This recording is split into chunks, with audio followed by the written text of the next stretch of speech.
From Bomas, this story will form the basis of our interview later on.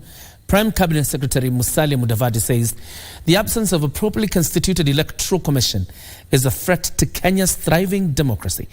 Mudavadi called on all political actors to put their act together and allow for the reconstitution of the IEBC alongside the requisite electoral reform laws.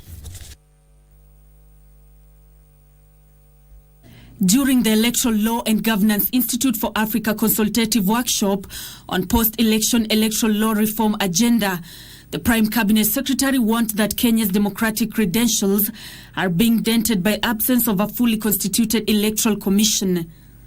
Though recommendations were made, only late changes through the Political Parties Amendment Act, which were more political than transformative, were affected to the electoral law. The last comprehensive review of electoral law was in 2016 by the Joint Committee led by Governor James Orengo and the former Governor Kiraitu Murungi while serving in the Senate.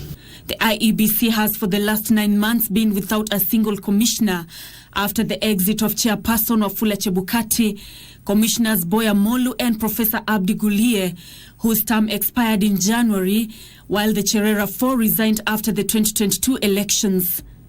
Mudavadi has also called on Parliament to enact any electoral law reform a year before the next general elections to avoid confusion that rocks the Commission when it is confronted by new legislation months to the election.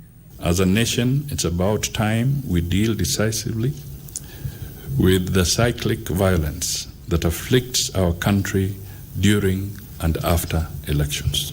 Elections may be a make or break moment, but they should never be a do or die moment. Wiper leader Kalonzo Musyoka says the country must rethink the population quota that informs constituency boundary delimitation that now risks sinking 40 constituencies in 5 months. If you are to touch each of those 40 constituencies and say because you have not met the threshold X, or indeed touch those which are saved and you say we have 5 months within which to make sure something is done by the IEBC, I can tell you, let's all decide as Kenyans. You give somebody a right, you can't withdraw it.